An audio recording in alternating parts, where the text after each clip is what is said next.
Hey, wake up! It's time to start the show. Glad to see you all aboard Mouse Ears in Paradise. Let's get this show rolling. Welcome to Mouse Ears in Paradise. I'm Dave. And I'm Becky. And we're back for another week with this time a trip report. Yes. We went down to Disneyland for 4 days, 3 nights. Yep. And wanted to share a little bit about our experiences, maybe some things we learned, and maybe things we should avoid. I don't remember, but we're going to split things up. Today we're going to be focusing on the hotel and kind of resort experience. And next time we'll talk about our park experiences. Yeah, we're going to do it. So this was a little bit different. We had kind of a unique stay and we were staying at the Disneyland Hotel. Mm-hmm. And we had something that we never had before and probably will never have again. Well, we'll see. We got really lucky this time and found we had a nice deal on a 3-bedroom connecting suite at the Disneyland Hotel. Right. And it was really that the stars just aligned for this to work out. It really... Like we tried to add a day and we couldn't add a day. Yeah, it was shockingly convenient. So I'd been kind of trying to find us something and trying to find us a 1-bedroom. And the thing that kept coming up was a 1-bedroom villa at the DVC tower. But it didn't really want to pay that much. And then all of a sudden this 3-bedroom comes up. And it's less than the 1-bedroom, and I booked it. Like, I will take it. Because when you think 3-bedroom suite, you have this image in your mind of what that probably looks like. This, I can guarantee you, is not what is popping into your head. Well, it is called a connecting suite. Correct. And so I kind of had an idea of what it was going to be. I knew it was going to be multiple hotel rooms all linked together. Right. So, I was thinking more of our listeners, whatever. Because when people were like, "Oh, where are you staying?" We're like, "Oh, a 3-bedroom suite." Like their eyes would get big. Like, what? It is a lot. It is a lot, but it was also like, no, it's not quite that. Yeah. So in the Disneyland Hotel at the end of the towers, there's like double doors leading to the rooms. And there's even some, and we've stayed in other rooms like this, even at Paradise Pier, where it's got like double doors to get into the door, right? So you've got 2 sets of doors to get in. So this was, you go through the double doors and then you have to go in again, another locked room. Right. So on one side is like a sitting room connected to a king bed room. That's a 1-bedroom suite proper. Like it wasn't connecting in any way. It just was like sitting room and bedroom. And then if you went to the left, then there was a regular hotel room, which this one had a king bed and a couch. And then it connected to another room, regular hotel room that was 2 queens. And then you could access that one directly from the hallway as well. So it was essentially 3 rooms, really. Yeah, they were all individually numbered. They could all be rented out individually. So every time I would call like the bell desk, they'd ask me, "Are you in the 1-bedroom, 2-bedroom, or 3-bedroom suite?" So they know. So they understand that it's like connecting. But it was nice. The kids could kind of have their own space, and then we got to have our own space. But it did require like walking through essentially part of the hallway to get through to the other ones, which we had the prop doors open because they were normal hotel room doors that we needed to prop open so that we could get through. And you could very easily get yourself locked out of your rooms if you weren't careful. Although nowadays with being able to open it with your phone, I feel like that's less of an issue. But yes, otherwise you're walking from room to room with your hotel key in your pocket, which is a little bit strange. And I think if we had smaller babies, like if our babies were babies, that would have been a lot less convenient. Mm-hmm. But because our kids were older, it did work out well. And it would be a good like multi-generational setup. Like if you were taking grandma and grandpa or even, sharing with another family, there would be enough space for both families but still common area. So that was really nice. Has a fridge. It does not have a microwave, which would have been nice. I think it would have been a step up. I'd say that's the one thing that I would say is missing. Yeah. But we loved it. I mean, who wouldn't? Yeah. Who wouldn't love it? Yeah. But we loved it. And it was convenient. In fact, 2 bedrooms would have been more than enough for the family in a lot of ways. Because the couches were fold down, but fold down twin. They kind of roll. Or at least but we didn't even sleep anybody in the sitting room, and that one's a pull-out couch, okay, and we could have used that too. So there was, like, we could have easily made it work as a 2-bedroom, even for our family of 5, which would have been still like high rolling. We would have loved it. So it was a nice setup. You know, the Disneyland Hotel is just, I love it. Like, we can't fit in a 1-bedroom or a 1-room with hotel. 5 people. And there were a lot of great deals this summer. Like, for a hotel room, it was not unreasonable to stay at the Disneyland Hotel. I felt like, I want to say it was under $400 several nights. So, which is expensive, but not bad for the Disneyland Hotel. So it is been nice, and I much prefer. I just like to be in the bubble. It feels more vacation-y. Like, I've come to realize I just don't need to be in a big city in the middle of my vacation. Yeah. That's not what I'm looking for, and so I think I've finally come to accept, like, oh, that's what my problem is. It's not that I have to have this Disney experience. It's that I don't really want to be in the city. Like, that's not what I'm looking for.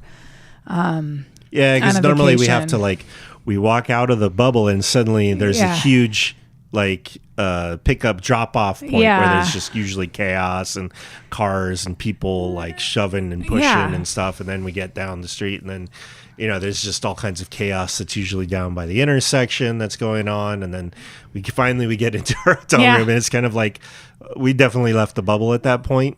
Being able to kind of just walk through downtown Disney and then right into the hotel, it's definitely a privilege and a bonus. It is a bonus. So, I don't know. I love it. I love it there. We came in the first day planning to have a pool day, which we did do. And of course, by the time we get there, everybody's hungry. So we headed to Tangaroa, which is great. I like it. Mm-hmm. I feel like the menu is a bit more limited than it used to be. Yeah, that's what I was just going to say. The menu was harder for us. Yeah. And in retro... It's not bad. It's just more limited. Like, I had a kid's meal. And it was a chicken bowl, and it was delicious. And it was more than enough food for me. Mm-hmm. But in retrospect, we should have gone down to the pool, because the pool menu was a little bit better and geared towards what our family would have eaten. Now, we wouldn't have necessarily found seats right away at the pool, so that would have been a whole nother thing. But we were more of the we better feed everybody before things break. Yeah, so we didn't know. But it did feel more limited. Definitely strong Asian influences at Tangaroa. Well, it's kind of this island fusion. Yeah, I mean, I love it. Yeah. I was happy with my meal there. I would eat there again, but I think from the kids' point of view, it was. I definitely feel like the menu used to be twice as. Yeah, especially options for the kids. Yeah. But it's okay. It's always evolving. It'll change again. It will change again. I mean, kind of related to that is Trader Sam's has started doing breakfast, which is apparently, from what our friends Dan and Becca observed, where it was basically a sit-down version of the same menu at Tangaroa Hotels. So if you want to have somebody bring it to you and bringing you drinks and kind of have that table service experience, where Tangaroa is more of a counter service than Trader Sam's. Which is kind of funny, because it used to be for breakfast, like, you would just go to order at Tangaroa but sit in the Trader Sam's seating. So somehow they figured out how to capitalize on that. Of course. If we do this, we'll make $20 more. And so I have feelings about that. I don't know if that's great necessarily, but I mean, I'm just assuming it's going to change again. Like, they keep evolving that whole area. I mean, I think they obviously make, it's in the evenings, Trader Sam's is the king, right? Yeah. So then they take over the whole thing for seating for that, it feels like. And then so in the mornings, they got to figure out how they're going to do that too. Because they want to maximize. I'm sure there's people getting pressure to maximize that. For sure. Unfortunately. For sure. So the other thing that is like finally complete since we've been there is the DVC tower. So that's probably the big news for the Disneyland Hotel.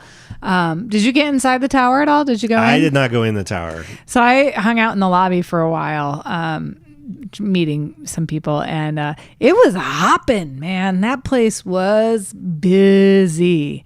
So that was kind of interesting. I couldn't believe the traffic in and out of there. And so I think different than what a typical DVC property is. Like it has the tower built there, and it looks good. It's just on the side of the pool. It does block the afternoon sun, which is semi unfortunate in my opinion. It's the logical place for them to put it. I get it, but yeah, I get that. And then they've built now another DVC pool with a very cute Steamboat Willie splash pad. But I think it's interesting they're so closely connected. Like you really can just walk back and forth between them. They do sort of have it set up that they could gate it off, but it really doesn't make any practical sense to gate it off because if you're staying there, you're going to want to use the slides, right? Like that's the thing. So they have to kind of have it open, and there's not really a good way to police that. And then you have to walk through what is the Palm Breeze bar to get to the other side. So I actually thought, we didn't sit over there, but I actually thought the DVC side was a little bit nicer. They had... Which you kind of hope, I suppose, if you were a DVC member. That Yeah, I felt like they had more accessible seating, and then they had like some of the lawn chairs that were still like kind of like they have on the cruise ship. They didn't lay back, but like a half lawn chair. Okay. And so there was a lot of those that were out and available. And those, I think that's kind of a nice way to get more people comfortably in without it feeling takes up crowded. Less space. Yeah. So they had that, and the splash pad was darling. Like if you have small kids, I mean, because the Disneyland Hotel, that pool, even with small kids, like if they can't walk, it is still a drowning risk in a lot of ways. Like you still have to be really focused on what your little ones are doing. But that splash pad, they can crawl around and play, and you can kind of just let them crawl around and play. Like they're going to be fine. So I think that's really nice. And it's so cute. I mean, Mickey Mouse was not to love. So yeah, it's good. We did get to visit the Palm Breeze bar. Yeah, that was a good experience, I'd say. It was. I loved it. Because the menu was very, not the aesthetics, but the menu was very reminiscent of the Craftsman Bar, which we are a fan of over at the Grand Californian. Yeah, in fact, this was the first trip we've gone on in quite a while that we didn't have a dining reservation at the Craftsman Bar. And partly because we were staying on property at the Disneyland Hotel. Right, so it would be kind of... but they had pizzas, which I thought were a step above what the Craftsman Bar... Yeah, it was a slightly, I think, thicker crust. Yeah. A little less greasy. Yeah, it was less greasy. Everybody seemed to like it that was eating it. We ate them. Yeah. Yeah. Gobbled them right up. And they were a little smaller, though. I'll give that. I feel like the overall size was a little bit smaller.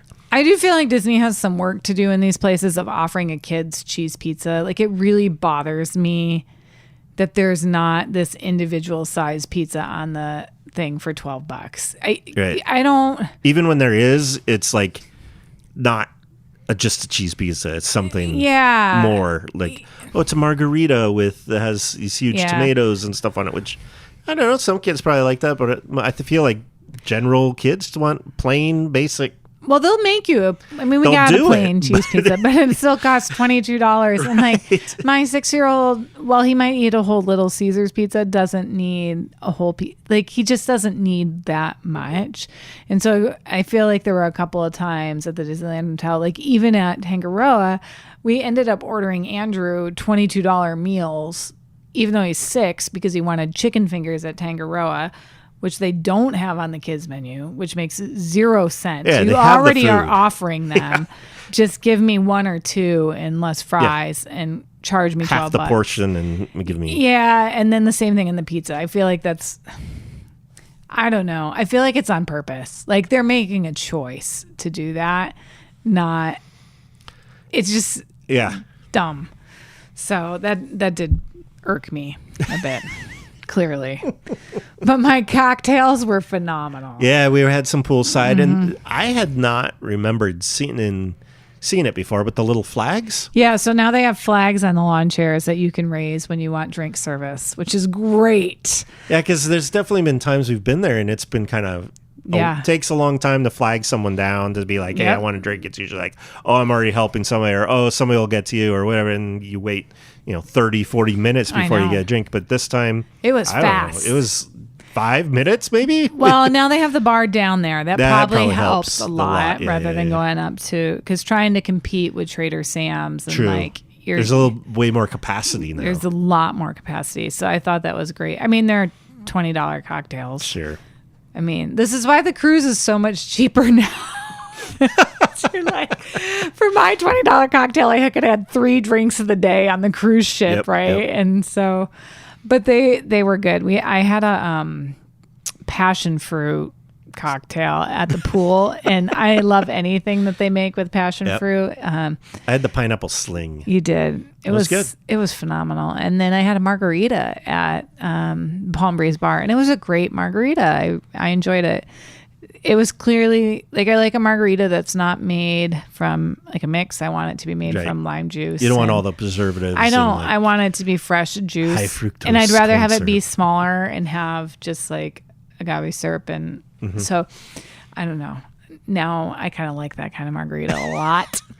And so it was good. And they did a nice job on it. Yeah. I mean, I think I would journey there to go to the Palm Breeze. I would too. Bar.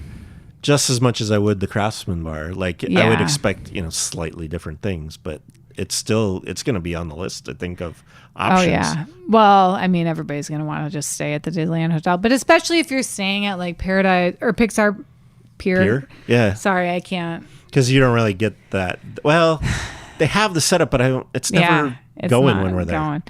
Like it's an easy stop home or back to the park. And, it was a great add-on. I love to see. They did that well. I felt like they did that really well. And they have live music a couple of nights a week. It doesn't have a huge capacity. I feel like it has more capacity than they're using. And it's more sheltered than the Craftsman Bar, which we also really enjoyed. Like True. The Craftsman Bar is pretty open to the elements. This one's really all under a building. And I can see a world where the wind kind of whips through there. Right. But I don't know. It is a lot more sheltered than what we've had at Craftsman. Yeah, because there's been plenty of times at Craftsman we're out under the elements. Like and they... Outside. Yeah, it could, if it was raining, we would get wet. Yeah. Whereas here, they don't really have that I saw. So yeah. So it's good. 2 thumbs up. That was a good find. That was a good find. It was kind of a spur of the moment. Like it was. It was an emergency. Yeah, we need dinner now. Okay, well, let's just try this right down here. It's right there. Yeah. It looks like it'll meet our needs, and sure it did. Enough, it did. It did. It was good. So service wasn't incredible. No, service wasn't incredible there. That is true. It was very slow. Yeah. We had people that came after us and left before us because they had better service than us, and I don't know. It wasn't horrible, but wasn't the best service that we've had. I feel like I had a similar thought about Storytellers too. We had the Storytellers brunch. Brunch was good. Brunch was better than it's ever been, in my opinion. It was good. It was, the food was good. I don't have any complaints about any of the food. The characters, because it is a meet and greet and premium pricing to go with it. We saw Chip and Dale, I don't know, a dozen timimes. We saw Mickey we saw times. Many times. And then Pluto never came to our side, and Minnie walked past us. Yeah. So we had, we told them about it, and eventually they fixed it, but we really kind of had to be annoying about it for it to happen. So it was a little unfortunate, and like they were friendly about it and they were trying to be helpful, but there wasn't a ton of urgency about it, even though we'd been there a long time. We ended up almost 2 hours into that meal, which is our kids did great, which was shocking. They really did for how that long that was. But it's been a while since we've had that problem at Storytellers. Yeah. I feel like they've really gotten, the last couple of times prior to this that we've gone, they've always been like, anytime a character doesn't come, you let us know. We're here to make sure you get everybody. This is what your time frame is. And just like, it was odd. Like, and we did try. We told our server a couple times, hey, like, Minnie walked past us, or hey, we haven't seen Pluto. Pluto didn't come over here. Like, saw him from a distance, and he was like, oh, okay. So like, we tried to be continually. We didn't just like wait till 2 hours and be like, hey. So, but it got resolved. We saw everybody. It all worked out. But yeah, that was again kind of like, it was unfortunate. But the food was great. It felt way less crazy at the buffet, and I feel like it was still busy in there. It wasn't. They changed how the line works. So they used to do and they spread the buffet out, so they put more selections like on the, like they set 2 separate islands out, right? So the dessert was on an island, and then there was like fruit and stuff on a different island, and I think that helped just to spread it all out. They have an ice cream machine now. Yes. That was cool. I like that. A soft serve. Yeah. So it was good. That one's expensive, but I do feel like you get what you like. Do you get what you pay for? I don't know, but it's worth it still because of the characters. You get some pretty high level characters, and then the food is good. Yeah, I mean, and from our experience, the food is better there than at Goofy's Kitchen. We haven't done Goofy's Kitchen in a while. It could have changed, but yeah, we probably should revisit. We should probably revisit it, but it was not today. Yeah, we didn't do it this time because it's usually been pretty consistent that we enjoy the food at Storytellers. All right, well, that's what we have for kind of the resort hotel side of things. Stay tuned for next episode. Stay tuned for the next episode. Stay tuned. We'll talk about our experiences in the parks and maybe downtown Disney if we have time. Now it is time for our magical moments for this week. Becky, what did you bring for your magical moment? Well, I briefly mentioned mine already, but my magical moment was the passion fruit bramble at the Disneyland hotel pool. It was what you needed. It was. So, and I'll tell a little bit, I guess, of the story. We had come home from Michigan 2 days prior to going to the Disneyland hotel. Although it was supposed to be longer. It was supposed to have been 3 days, but we ended up on a flight that was supposed to go from Grand Rapids, Michigan to Atlanta. And instead of landing in Atlanta, we ended up flying to Birmingham, Alabama. Or somebody right now. Is it Birmingham? Huntsville, Alabama. Thank you. And then we got diverted and we went back to Atlanta. And then I had to spend the night in Atlanta with the kids because Dave was not with me. So we had no luggage, and we got a hotel. We went to the wrong hotel the first time because there's 2 hotels with the same name. 3 Ubers. It took us 3 Ubers to actually get picked up because they didn't. It was just a horrible travel experience. And then finally flew home the next day. And so we had been like, we just had a week. And by the time we got to the Disneyland hotel and we sat down and had a cocktail, like that was all I wanted to do. So that was like maybe one of the highlights of the summer, but it was great and it was lovely and it was a great beverage and I can't say enough about it. So there you go. That was my magical moment. Maybe we'll have to figure out the recipe. We might have to so we can work on that. Yeah. All right. Well, mine is I was able to get a sweatshirt that our friend Robbie had, and now Dan also has, and it has the park plaque on the chest. It is a zip-up hoodie, and then on the back it says Disneyland is the star. Everything else is in the supporting role, Walt Disney. And it's part of the Disneyland 70 collection. It's pretty cool. And it's super cool. So I'm excited about that. Big fan of the park plaque.